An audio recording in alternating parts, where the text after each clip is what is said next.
So there are 4 ways to flow 154 sonnets into 156 squares. One can go left to right and top to bottom, as would normally be expected in Western culture. And if you do that in every single quadrant, it looks like this. Leaves 2 blank spaces in the squares that would be numbered 155 and 156. And that reveals 8 letters in the unused squares, marked here in red. Then you can turn it around and go Hebraic fashion, right to left, top to bottom. And that reveals 8 other letters, here marked in blue. Then you can turn the whole thing upside down and go right to left Hebraic fashion, but bottom to top. And that reveals these letters marked in green. And then you can flip it around and go regular left to right, but bottom to top. Leaves you 8 letters in gold. Let's see what these reveal now. The letters in red. John Dee's trademark mirror imagery. This is a letter acknowledged by all D scholars to be a reversed L, but it does also look a little like an E backwards. Here it is blown up. What it actually is Dee's own creation. It's still pronounced L, it's a ligature of El, the name of God in Hebrew. El is written in reverse, Hebrew fashion. Let's look at the blues. Those are the letters, they're straightforward.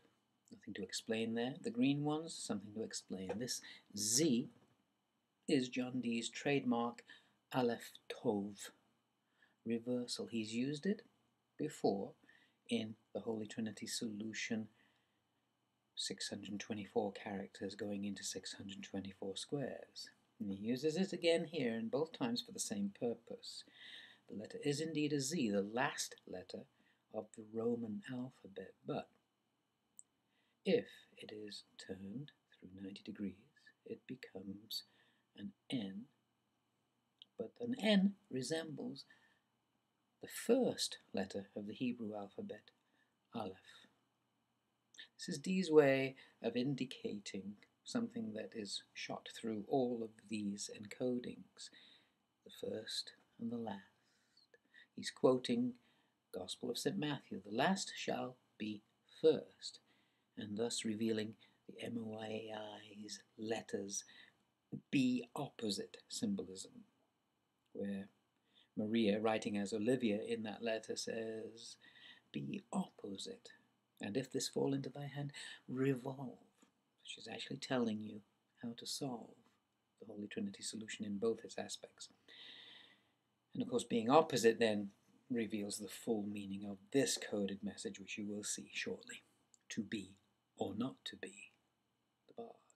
It has that opposition inherent in it by turning the Z into an Aleph or an N. And then the last one in gold. Those letters don't require any explanation.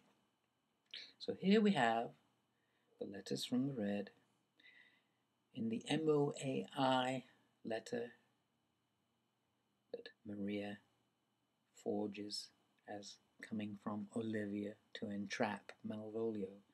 She says, if this fall into thy hand, revolve, be opposite. Well, the opposite of MOAI is IAOM, a mirror image. It is the Freemasons' most secret, sacred word. More information on that later. Now let's have a look what's being said with these letters. Further on in the letter he says, crush this a little, for every one of these letters are in my name. Note that there's a grammatical error. Every one of these letters is in my name, it should say, but it says are, indicating that it's okay to count some of these letters plurally. and also indicated in the word crush. To crush this a little, we are going to squeeze the most possible out of these 8 letters. And he does it as follows. The first 2 letters are Ox, obviously indicating Oxford, but the X and the L are next to each other. Roman numerals, 40, Oxford's code number. R-I-I, Richard II. I am. The famous Queen's remark, I am Richard II, but is really, I believe, referring to De Vere himself, saying, I am Richard II, because on page 40 of Richard II in the first folio, we see precisely that he is equating himself with Richard II, and that page 40 is the deposition scene, the giving up of his crown. M-O-A-I doth sway my life, indeed. He gives up kingly sway.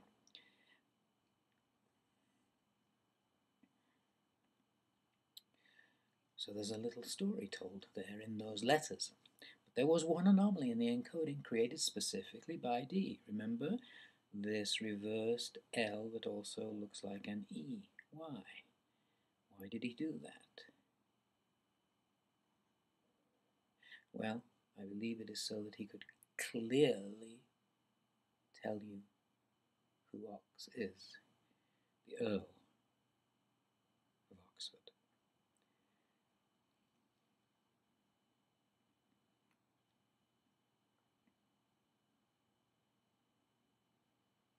Now to the next. The blue. Again, to crush this a little, for every one of these letters are in my name. Shax needs hardly any introduction. Shaxper or Shakespeare, the most common spellings of the Stratford man. Plucks the letter G from Richard III. He hearkens after prophecies and dreams, and from the cross row plucks the letter G. Where's the cross row? Here. The cross row, XR, Rosicross, Rosicrucians. But there is a cross row in these Enochian tables. In fact, there's a central cross inside a cross row. XR inside XR. 2 cross rows that point to 20 squares within these tables that contain names of God, G. There are precisely 20 of them, marked here in Roman numerals. 20 names of God, G. But those 20 names are also echoed in the 20 names of Will from Sonnets 135 and 136, which contain his name 20 times. He's equating names of God with names of William Shakespeare. And for my name of George begins with G. It follows in his thought that I am he, a wizard, D, told him that by G his issue, disinherited, should be. Well, of course he was not baptized William Shakespeare, he was baptized Gulielmus Shakespeare. G. And he was also baptized on 4/26, April 26, and from that we extrapolate his birth date to be April 23rd, which is St. George's Day. It does begin to appear as though this whole thing was set up specifically to match a story in which a wizard told who? Well, the historical basis of this is that the wizard told King Edward III that his issue would be disinherited by someone whose name begins with G. And a King Edward, whose son would not become king because of the activities of someone whose first name is G. That's what's being told here in this collection. RX, R, Rex, Richard, King Richard. This time, King Richard III. This is the first page of Richard III in which the story of plucking the letter G from the crossrow is told, right at the beginning of the play. Moving along to the green. These letters, absolutely self-explanatory, clear as a bell. Not to be. Not to be the bard. Bear in mind that that is created out of the letter N turned on its side, which was originally the opposite of that, the Z. Be opposite, said Maria's letter. Opposite of N, the Aleph, is the Z, equivalent of the Tov. So it actually contains within it both meanings, the not to be and to be the bard. Turn it around and it is the not version. It is saying to be or not to be, barred from his destiny, or also the bard, the poet. These letters, almost self-explanatory. I, a parama, am. I am a parama. Parama is Sanskrit for supreme being, an enlightened soul. And one of the most common Vedic spiritual names is Paramahansa, which means literally supreme swan. It is beginning to look as though possibly that nomenclature that Ben Jonson has bequeathed to the world, that Shakespeare is the sweet swan of Avon, was placed there deliberately to indicate that the writer views himself as a supreme swan, an enlightened being. There's the 16, there's the tables, there's the end of section 1.